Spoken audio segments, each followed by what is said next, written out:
Hi everybody, I've been messaged by Natalia on Instagram and she wants to make her own little wedding favours. Brilliant idea. And she thought about the chocolates that I did at Christmas, and I'm throwing in another idea here because these will keep and they won't be affected by the heat as much as chocolate would. Let me show you. Mint creams are really easy to make. I've just got powdered egg white, icing sugar, peppermint and lemon juice. Make a really thick paste and then roll them out, cut them out. There's no baking or anything, just leave them to dry for 3 hours and then you can start to decorate. I'm using dark chocolate for the little male favours. I've coloured half of the paste pink for the female favours. You'll get about 60 out of this mix.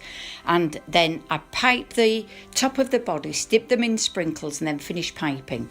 I think these are quite pretty.